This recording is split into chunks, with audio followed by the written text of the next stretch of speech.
Hey everybody, it's Tripl-L coming in to talk about My Hero Academia chapter 297. Hey everyone. Alright, hopefully it'll come up tonight on Sunday, probably like really late night. But yeah, this chapter I have like 5 pages of notes. It's going to be a big chapter because honestly the translations are kind of like obtuse, especially when compared to the fan translations, and we'll look at the fan translations for certain select parts, but there's just a lot to talk about. So I really shouldn't be wasting any more time. We should just get right into it. But anyway, I hope you're having a great day. Let's start. First with just some general observations. One, the chapter is pretty fast-paced, and you can tell that because of the time lapses. Like at like the midway point of the chapter, we are just jumping all over the place. Another thing, we have a lot of All For One double talk to parse. Every time All For One says something, it's a game of like, okay, guy, are you meaning this metaphorically, or are you meaning this literally? And that's one of the things that did take up quite a few of the pages. And we're also looking at quite a lot of the morality talk because there was some interesting perspectives coming out of the chapter. Overall, this is probably one of my favorite chapters when it just comes to how many talking points there are. And one last note, last week, Viz had changed the translations like on Monday, right between where I recorded the video and uploaded it. And you know, I'm wondering if they're going to do the same thing this week because, again, the translations for the Viz translation are just a little bit you know what, I'll show you some of the fan translations just so that you can see how different the two are. Anyway, let's begin with page 1. This is the biggest page to talk about, partly because of the very aggressive block of text that just plopped right in the middle of the page. When we saw this on the spoilers, they had us really talking. It's a really big piece of the world, or you know, a big world building piece. So one of the more interesting lines, individuals who threaten or have threatened public safety. This is a kind of a tricky phrase to parse through. And maybe it's made worse when your English isn't the best, but when we read this on the spoilers, we were wondering like, shit, well, are they locking people up who haven't done anything? And if they are, that would be the most cynical interpretation of this line. But I think there's a nicer one if we step away from that. Some who have threatened public safety would be someone like Muscular, like someone that you're actively chasing after the fact. But someone who threatens public safety, like threaten, what that word means, might just be like a regular member of the Liberation Front. They haven't necessarily done anything at that point in time, but you have enough evidence to suggest that they are going to do something, and that would be where the threat comes in. It would be like when a terrorist cell is planning an attack, right? They are threatening public safety. So that makes sense when you look at it like that. So I think the nice interpretation would be that they're not locking up people out of just fear for their quirks, but rather they're lock up people who they have intelligence on that they know are going to act. So in other words, it's preemptive. It's a preemptive strike. Now, which of these two interpretations it's ultimately going to be is up for the future to decide. We don't really have that much information in this chapter. Moving on, this is a semantics thing. The wide range of quirk lines is unnecessary for readers. I found it kind of funny when I saw it. Like obviously there's a wide range of quirks in the prison. It's like saying water makes things wet.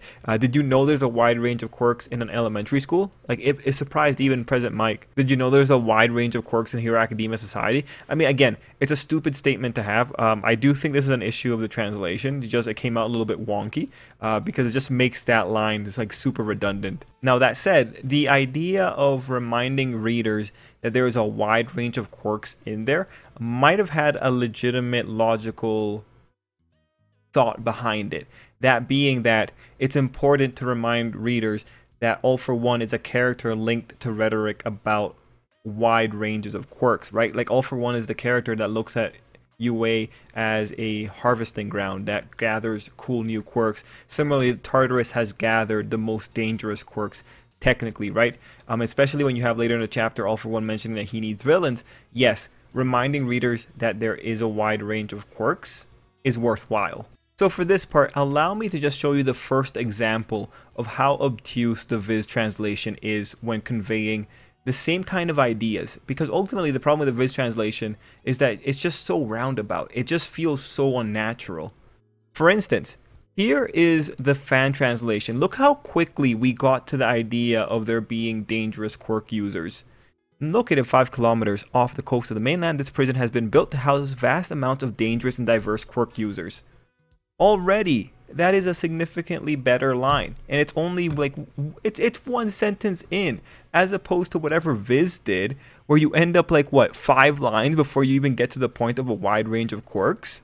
You know, people say that translation is an art form, and I definitely do think that for this week, the fan translation got ideas across in simpler terms. Anyway, it was good to find out also that Tartarus is like impelled down from One Piece. We move on to page 2, 834, and we get name drops. What you need to know about names is that they're referencing monsters from Greek mythology, which is in line with it being Tartarus, right? Interesting, there were actually 3 brothers in the original Mist, not 2, but the 3rd brother's namesake is in the chapter, and I'll point that out when we get there. Anyway, the big thing to note is just what was going on here.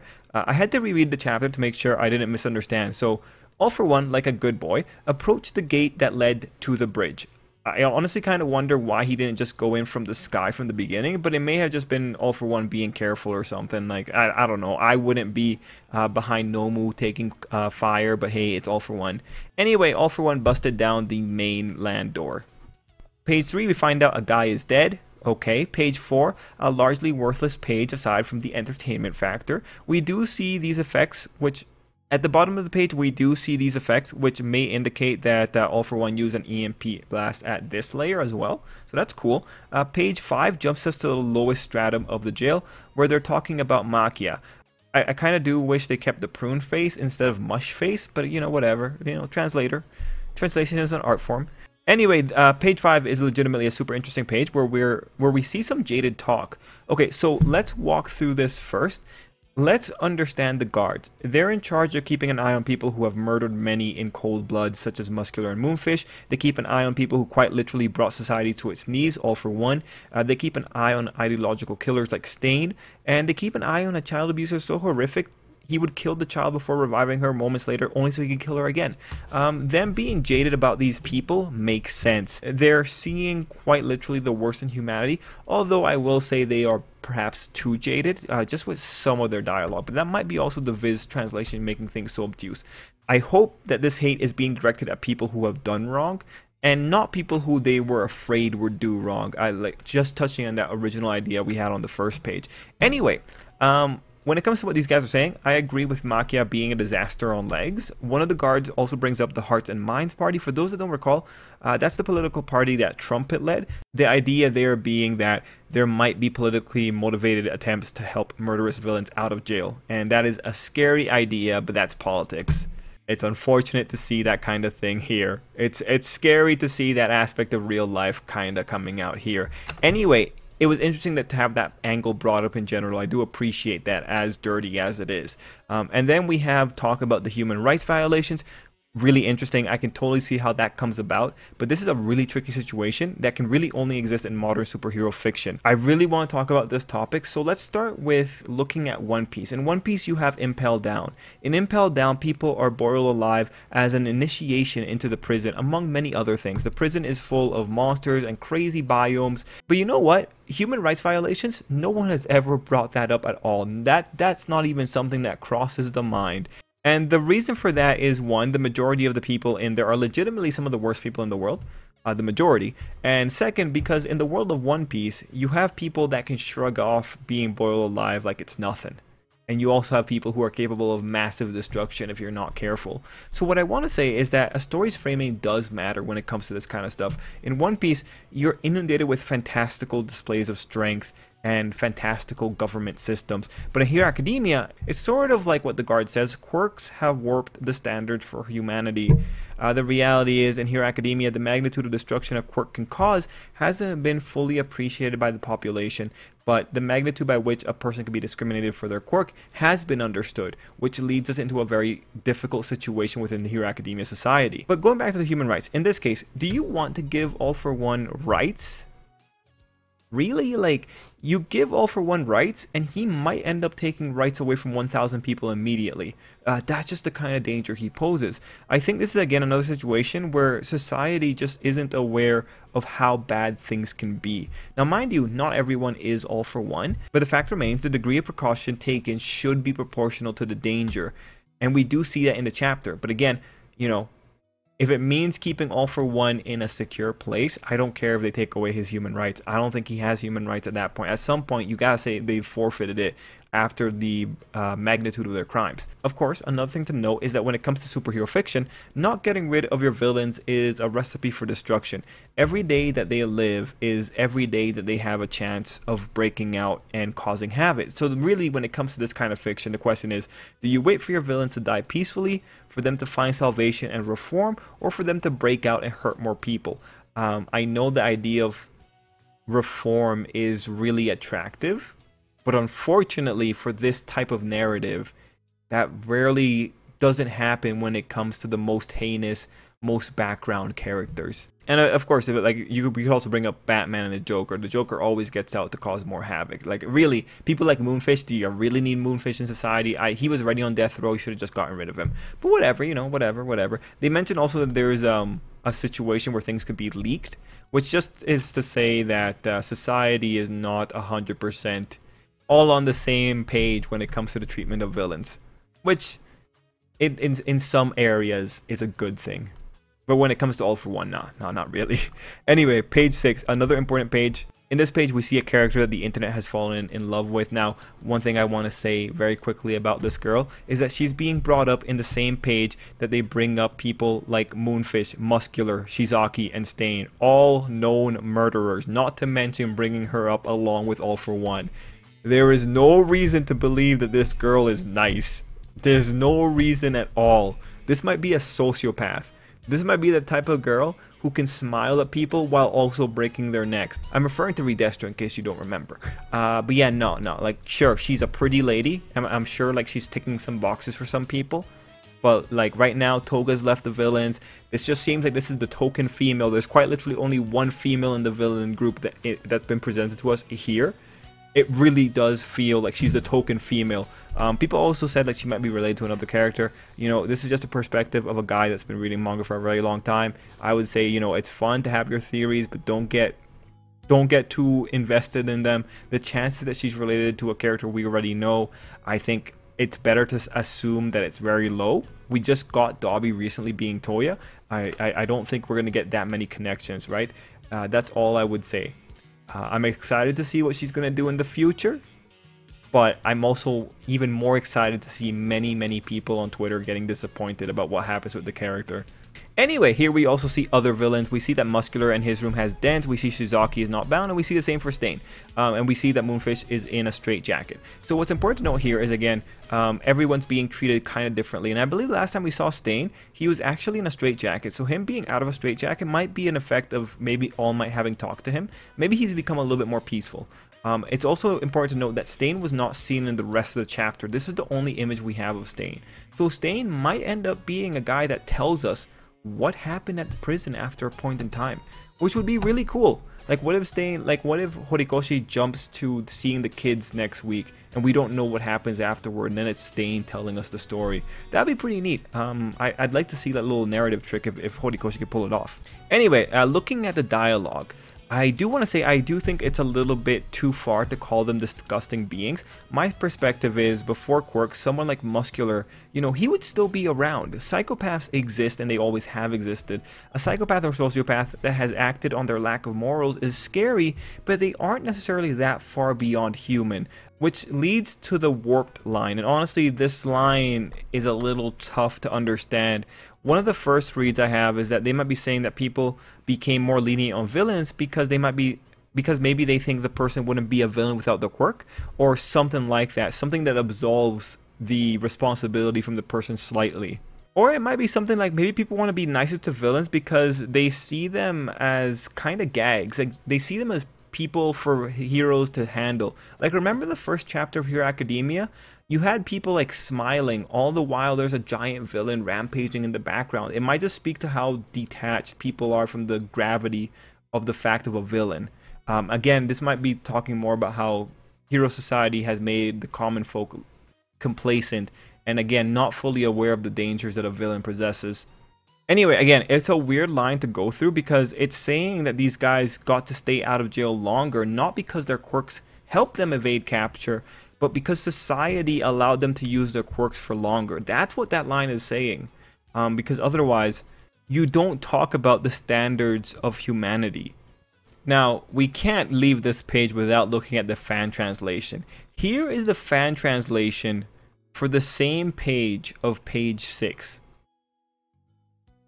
These people are just beasts in human clothing, mingled among these husks who lost themselves due to their quirk. They're simply dreadful beings. I do not understand how we can go from the understandable fan translation, like the slightly understandable fan translation, to something talking about the warping of standards for humanity. Like, I legitimately don't understand how we went across those two things. When you look at the fan translation, it makes sense, right? It makes sense that these the villains got too empowered because their quirks were too powerful, right?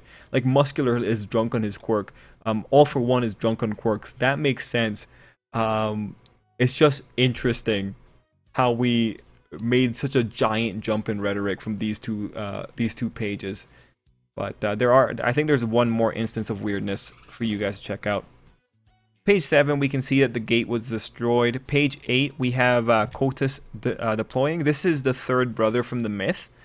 So kind of interesting that it's a robot. Or it might be talking that someone else is coming, but I think it's referring to the drones. Page 9, we see Shigaraki is piping up to say that he wants his body, while All For One talks about... While All For One does the regular thing of talking around an actually really ugly situation with pretty words. You know, All For One being All For One.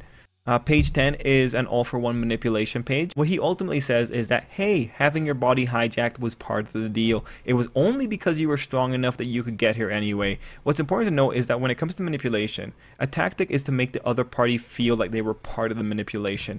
You do this, as All For One does it here, by stroking the person's ego. When he says, this is the result of your powerful will, you brought this all about, and isn't that what really matters? He's 100% trying to make Shigaraki think this is what Shigaraki signed up for, by giving Shigaraki the illusion of choice.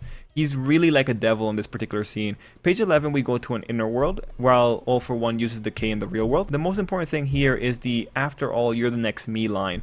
We heard him say this to the doctor before, so it's a cool callback, and it's ultimately a situation of what does he mean. Is Shigaraki the next All For One literally or figuratively? Now, I'm still leaning towards it being literally, especially when you quite literally see Shigaraki in the palm of All For One's hands, but the jury is still kind of out. At this point, I do think, you know, the safest guess might be like a fusion of the personalities instead of a full-on takeover. But that's just because I think that would be a solid end goal and would work well with what we've seen before. Now, at this page, it's worth checking out what the fan translation did, because the fan translation has a very different thing. In this page, All For One talks about how Shigaraki is not a mere pawn, you're the most important of them all.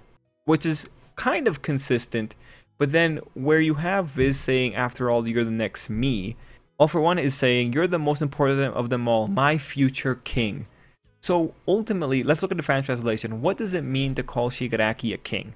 When it comes to the fan translation, this might sound really, really good, but look at the terms we're talking about. We're talking about chess pieces.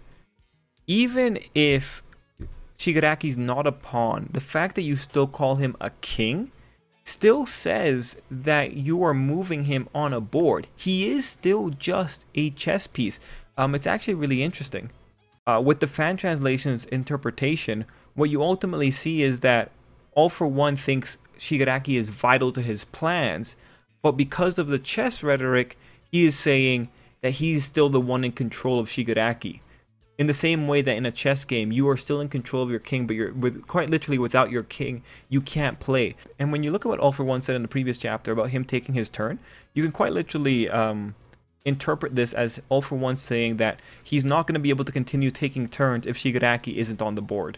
And that, you know, that interpretation kind of works more towards the fusion of personalities or a symbiotic relationship. Page 12 shows the effects of decay as Shigaraki bleeds profusely. We then have Search activating, which makes sense. Ragdoll most likely saw All For One before she had her quirk stolen, given that he has to touch people to get it. Also, really kind of him to leave her alive. Like, I'm actually thinking about that, like, why did you leave Ragdoll alive? But yeah, maybe there's some kind of weird thing going on with vestiges. I don't know. Anyway, All For One says he needs other villains since the body is incomplete. What he might be saying here is that he needs the others to guarantee a safe escape for himself, and or he needs them for the long term, since it's going to be a while before Shigaraki can be completed and he needs people to help protect him in the meantime. I think that makes sense Either of those would be fine. Page 13, it might just also be All For One wanting to have more disposable pawns nearby. Page 13, interesting page. Cool to know that Tartarus is a legit problem for All For One, a legit obstacle. That's wonderful. It really pays respect to the installation. Anyway, what's important to note is that All For One unleashed an EMP attack from within the base. And then we get to page 14 with a full confirmation. The Vestige and the original are aware of each other enough that they could pull this off. So we're not going to be seeing any kind of Vestige betrayal or anything like that. Just now, All For One needed this Vestige to be fully in sync with him. I think that's really good. What I believe now is that All For One was banking on the Vestige existing, as that was the only way he might have been thinking of getting out of Tartarus. So, you know, on one level, it is really concerning that they can act this well together. Anyway, in this page, it seems like All For One beat down the door and opened the other doors as he walked past, or some variation. I don't know. There's sparks on the handles, and I'm not too sure what exactly happened in the screen, because, you know, you have the door, and then you have the shadow in the door. Whatever. All you need to know is that the guy busted out and doors are open. We go to page 16. We got Muscular looking boss, and then page 17 we have Moonfish attacking everyone, including other villains, as the new girl gets to run around. I want to say I expect to see this girl be a lazy type character, like the kind of character who would call doing stuff bothersome or a drag. Like, you know, like this pose, I'm just kind of seeing her as a Shikamaru type character, so we'll have to see what she ends up being in the future. Page 18, we see Chisaki coming out. Important to note that his head was bruised, most likely because he was banging his head against the door. Him calling out for boss might indicate that the guy is freaked out about the boss's condition, given his own state. Like, we're in a situation where Chisaki was planning on restoring his boss with his quirk. The fact that he can't use his hands now would justify why Chisaki would be terrified of the situation. Now, the good thing with him running out here is that this tells us Chisaki has loyalty towards the Yakuza boss still, which is good because honestly, Chisaki is the last person I want anywhere near All For One right now. Just to keep things safe, Chisaki needs to get out of there by himself. He needs to hide. He can't let All For One find him, because if he does, this is going to be a big problem. And for anyone who doesn't know, the reason I'm concerned is because, like, Chisaki might still have the DNA code for his quirk in his body, and if All For One takes that, we're in trouble. Anyway, on this page, we also see that All For One was already inspiring people, telling them to throw their lots in with him. Not even an hour, and the man's already working, establishing his Demon Lord empire. One more note, the girl had an aura around her hands when she was turning the wheel. I don't know what that might be, maybe super strength. Kind of an aggressive, it's a very straightforward quirk so far, but we'll have to see. Page 19, All For One claims that this is the story of how he becomes the greatest Demon Lord, and that's really interesting. Also really goofy title. Demon Lord, the guy, Demon Lord, like, I mean, really, that's like isekai stuff. But that reminds us, like, him and his brother read a lot of comics, so maybe there's some influence coming in from there. Anyway, what does this mean? A perfect Demon Lord. And then with him saying that this is the story of how he became the greatest Demon Lord, it's like, well, what does that mean for Shigaraki? Well, Shigaraki is in All For One's clutches. It doesn't matter what form it takes, especially with what we heard before. All For One ultimately is the one pulling the strings. He could be a chess master, moving people like Shigaraki around from the shadows as he pleases, and moving Shigaraki as the ultimate piece. Or he could just take Shigaraki over outright and justify how he became a more perfect Demon Lord if he says that Shigaraki was the final piece of the puzzle.